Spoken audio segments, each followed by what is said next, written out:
Hello, and welcome to the Kids Teaching Kids podcast. In this podcast, we have high schoolers come on and answer questions that middle schoolers have about high school. Whether it be band, college admissions, orchestra, or just general high school life, we're going to cover it all, so make sure to stay tuned if you want to learn something new. I am your host, Neil Gulati, and today we are going to be talking about choir. We have collected questions from middle schoolers and picked out the most popular ones to answer for you today. I am also joined by Anika Damle, a 2023 second chair Texas All-State singer with 8 years of experience singing with the choir, along with being an avid classical choral soprano, earning the highest rating in UIL contests every year. She is also part of an award-winning a cappella group, Syncopation. Within this dynamic ensemble, she has been honored to record a single champion ICHSA Southwest quarterfinals and build a strong network of lifelong friends. And she also plans to continue singing at UT Austin coming this fall. So hey, Anika, how are you doing? Hi, I'm doing great. So today we have collected the most popular questions that we've received from the middle schoolers, and we'll just start with from the top. So how much of a time commitment is choir, and how exactly does it work? So I would say that between the three musical disciplines that middle schoolers are choosing between, choir has the least time commitment. So that would be band, choir, orchestra. And that's because there really isn't much at home practice until you reach the high school level and you start choosing if you want to participate in competitions or any other ensembles or stuff like that. So really the only time commitment that you have is during your choir class, and if you take a private lesson, that would be 30 minutes to an hour more outside of school. Okay, so you were saying something about contests in high school. Do you think you could elaborate a little bit more on like the difference between middle and high school choir? Yeah. So in middle school, you still do things like UIL and solo and ensemble and all region, but it really only gets to a different advanced level in high school where you factor in the entire state. So here in Texas, we have something called TMEA, which is the Texas Music Educators Association, and they hold a yearly all-state contest, which a lot, actually, I think thousands or maybe hundreds of thousands of choral singers start and try to audition for. And it takes up a lot of time, but I would say it's very fulfilling. And that's just one of the contests that you can take part in. The other ones are solo and ensemble. There are probably some others that I don't know about, but it's like an extension of middle school. It just gets more advanced. Okay, so I know you've been doing choir in middle and high school, so basically like a large chunk of your life. So, if someone hasn't done choir in middle school but they want to join high school, does the process sort of differ? Like, how does it work? I think it's much easier to join later in choir in high school, for example, than any other discipline, too. I actually have a few friends that started out in band in middle school and then joined choir in high school or even late high school, like 11th, 10th grade. And that's because you really come with your instrument. Your instrument is your voice, your vocal cords. And it doesn't take a lot of learning to figure out how to make the sounds that you need to make in choir, um, which is a little bit different than learning how to tune an instrument in band or learning how to put it together or how to take care of it or stuff like that. You still learn how to maintain healthy voice and how to manipulate it to get vibrato and things like that, but it's so much easier to learn that later in your life than any other instrument. Right. So, means when you come into choir, regardless of like what grade you're in, how do you like just enter the room and give like a strong impression, give a good audition for your first part? So in choir, it's a lot more personal, I would say, because you are showing off your voice and that's a part of you unlike any other instrument. So the best way to start any audition or walk into a room when you're about to sing is to be really confident and to really engage with your audience, whether that be a judge or a teacher or even peers or friends and family. So I would say just make sure and make eye contact, have fun with it, be engaged in whatever you're singing so that they are also engaged, and it really can't turn out bad. Yeah, so I know confidence can be a little bit more difficult to achieve, especially if you've never sang before, but just showing up and having good posture and just breathing, like maintaining yourself, even if you don't feel fully confident in what you're about to do, that'll just help you ease into it. Exactly, exactly. That's actually a really good point with the posture and the breathing. A lot of choir is maintaining the health of your entire body and learning how to use your entire body to make a good sound. And that has a lot to do with things like diaphragmatic breathing and making sure you have good vocal rest and things like that. I would say the breath before you even start singing is one of the most important parts. Like before you even make a sound, you know how that sound is going to come out based on how you prepare for it. So yeah, it's pretty intuitive. Yeah, I think it's very similar to band, just the prep before has a lot to do with it.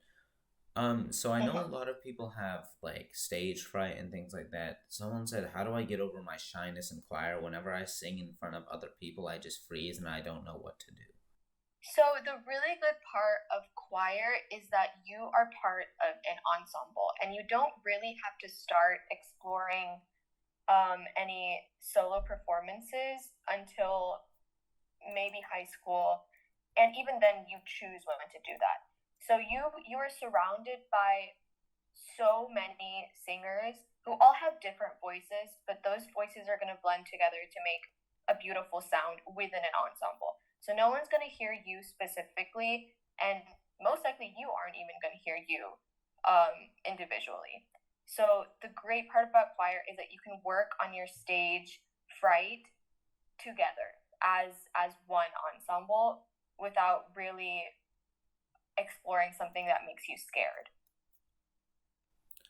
I think that's good. I think a lot of people have like stage fright in front of even their own classmates, which I can see how that happens towards the start of the year.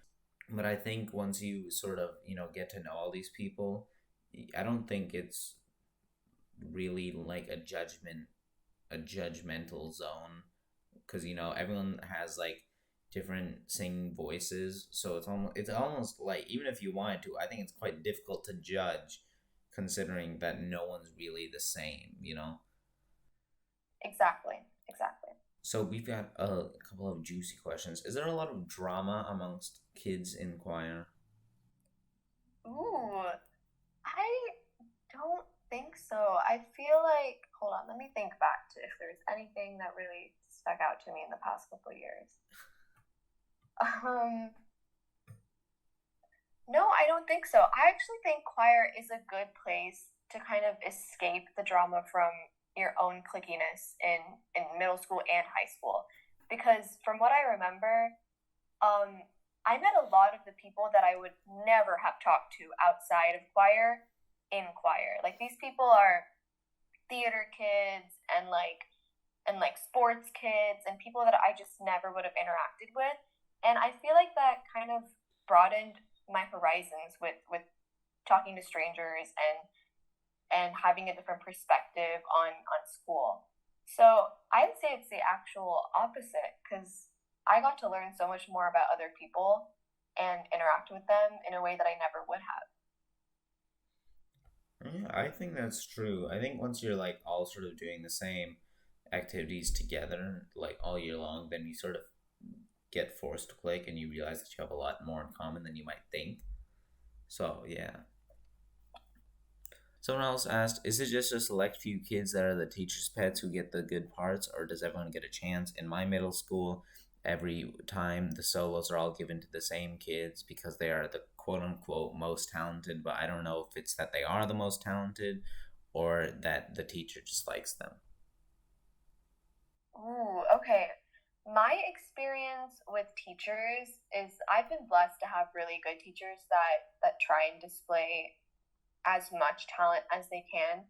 And like you said before, because everyone's voice is so different, depending on the song or solo that is chosen, you can really like pick anyone's voice and try and make it happen, you know? So if I, for example, if I picked a song that was out of my range, of course I would give it to some other girl or boy who who could sing that or had a voice better suited to that.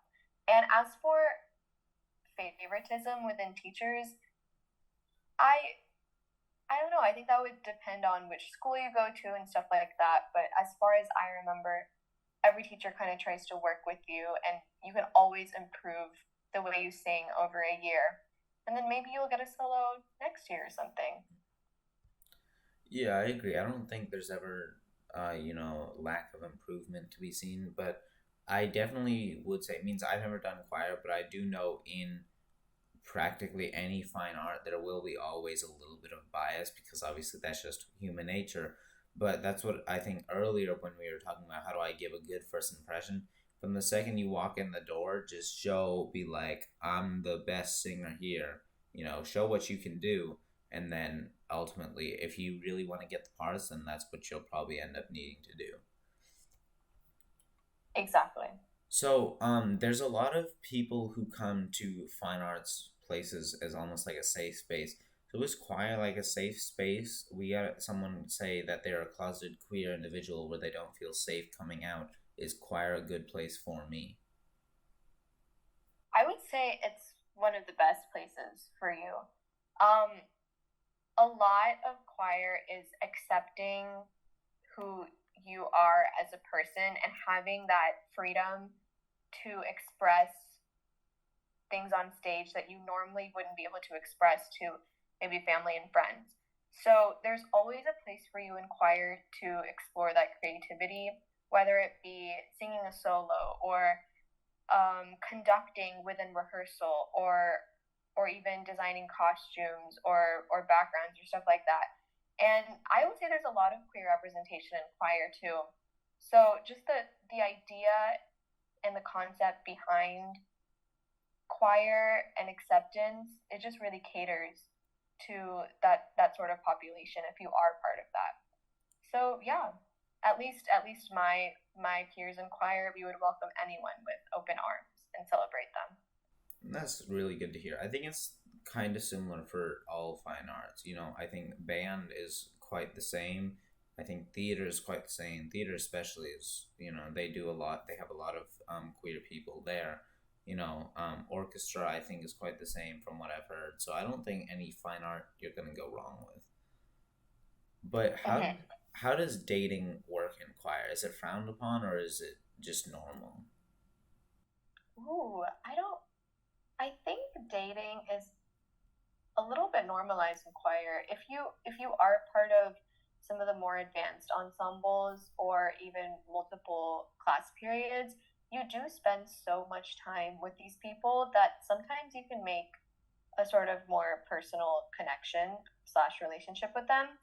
And I don't think it's really frowned upon unless it creates drama of some kind. I know my choir teacher, she always is having to listen to people talking about all their personal business to her, and it's a fun place to sort of explore those sort of relationships. Just make sure it doesn't turn into something toxic. And yeah. Yeah, no, toxicity is never good. But I think, making sure even if you are dating and like if you end up breaking up, try to keep it as like not awkward as possible. I think both sides are gonna try and do the same thing because ultimately you're gonna be with each other for a lot and for a lot of time after that. So I mean, your choices are be awkward or don't be awkward. Uh huh. So someone said my parents don't want me to do choir in high school. What can I do to convince them? I really love it, but they don't want me to continue. Okay, this is a really good question because it has to do with the long struggle between arts and academics. And what I can say to that is that participating in an art actually enhances your academics. So far, I've done choir all 4 years of high school plus more before that, and I can tell you that the way a musician thinks is so much more refined and dynamic than a non-musician thinks. And this can be applied to any sort of career that your parents might want you to pursue. Also, college is really like if you take an art and you stick with it for 4 years. And it's always a good thing to write about in college application essays. So if you frame it like this to your parents, I think you can make a really strong argument that you should take choir, because it's not only good for you, your mental health, your ability to make friends, but also for your academics and your career later, and how you present yourself to colleges. Yeah, so you've got to give your parents a business.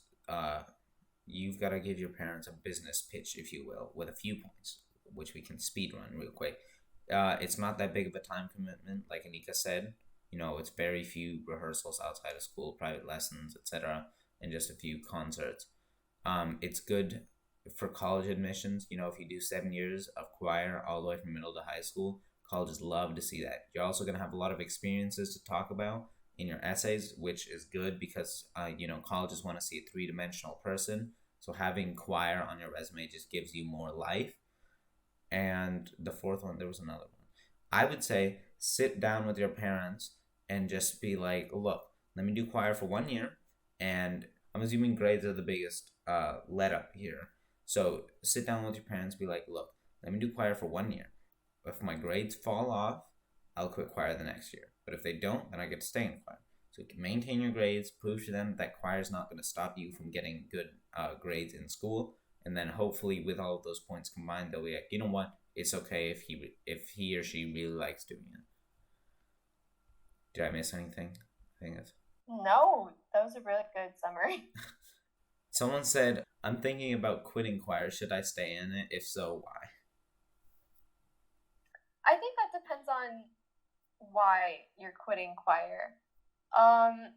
If it would have to be because you don't genuinely find yourself engaged within class, I think it's not a bad thing to look at other options for extracurriculars and things like that.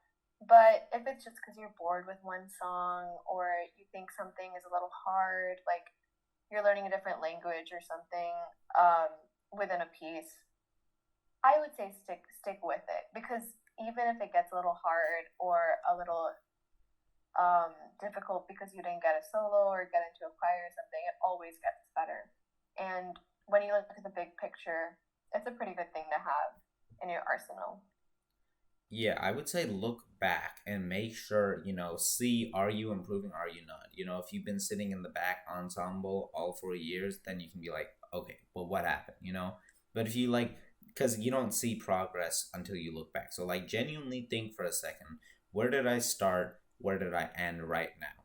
Have I made progress? Because if that's your reason for quitting and you have been making progress, then I would say stay in it. Obviously, if you're not interested in choir, I don't know you're more than welcome to quit. One thing I would say though is don't quit choir and not do any other extracurricular. Having something to do, having some sort of community like band, orchestra, theater, whatever it is, sports maybe. Don't just quit and, sit there, because then one, your life will be kind of empty. Two, you're going to find it harder to make friends. And three, colleges are going to see that you were essentially sitting around doing nothing. So having something on your resume at all times is really good. Exactly. Couldn't have said it better. So, Anika, you've had, too many accolades when it comes to choir, UIL, state, you name it, you've had it. So what made you successful in choir compared to some of the others who didn't get all of these? I would say a really big thing that I did was persevere through the 4 years. My biggest goal in high school was to make the all-state choir, and I showed promise as a freshman. Even I made it to one of the last few rounds in the competition, but I kept getting there and never getting past. It was pre-area, so it goes phase 1 of region, phase 2 of region, pre-area, area, and then state. And I kept making it to pre-area for around 3 years. And the fourth year, I made it to pre-area and I became an alternate for area, which means I really wasn't even considered in the audition process unless someone dropped out. And I basically given up on this dream for a second until I got the call that I had the opportunity to audition because someone dropped out. And I took that week that I had to prepare, which is much less than any other audition candidate. And I really put my all into it because I knew that this was a once in a lifetime opportunity. And I ended up making second chair. So I would say that even if you get like a really large number of no's or rejections, or you think that something is just ultimately unattainable, there is always a way to make it happen and to realize your goals and dreams and everything. So I think my perseverance was really, really key in this. And yes, some of it was luck, some of it was miracles, and a lot of it was help from my teachers. Actually, most of it was help from private lesson teachers and my parents and things like that. But it all ended up working out really nicely. Yeah, you were saying you got lucky, but you also did work hard, right? You know what they say, the harder you work, the luckier you become. You know, I'm a firm believer that the universe or God or any higher power sees you, judges you every day, says, is this person trying their very best? And if they are, that higher power is going to reward you for all of the effort that you put in, you know? Anika, after 3 years of like barely missing the mark, like kept going, kept going. She waited and she was like, I'm gonna get it, you know, that always pays off. No one has ever won by quitting, ever in their life. So doing that, you know, persevering, even when it's hard, is the most important thing. Exactly. So that's what made you very successful. But are there any regrets or mistakes you made in choir, and is there one specifically that really stood out? Hmm. I think I regret not putting myself out there more in the early stages of me being in choir and kind of in the later stages too. I now have this sort of outlook that is, if there is a solo or a competition, I try out. And I should put my best foot forward because anything can really happen. You can be chosen for anything. But I really didn't have that sort of perspective until junior and senior year when I figured it out that it doesn't hurt to take that leap and take a chance. And I would tell my younger self this exact thing that I just said, just so that I could get more experience with putting myself out there, get over the stage fright that everyone has in their younger years, and overall just make myself a more well-rounded performer. Yeah, so I know a lot of people get stage fright when it comes to singing, band, orchestra, theater, you know, all of the fine arts.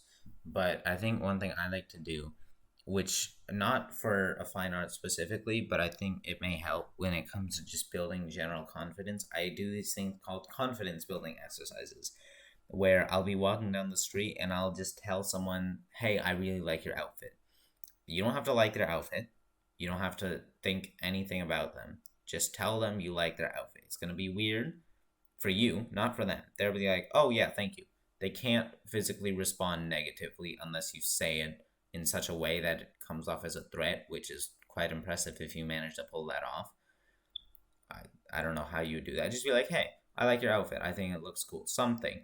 You know, that just helps break you out of your shell to say, like, okay, now I can talk to people. And then that sort of builds the thing of talking to random people. And I think that sort of carries over into the performing in front of random people, hopefully.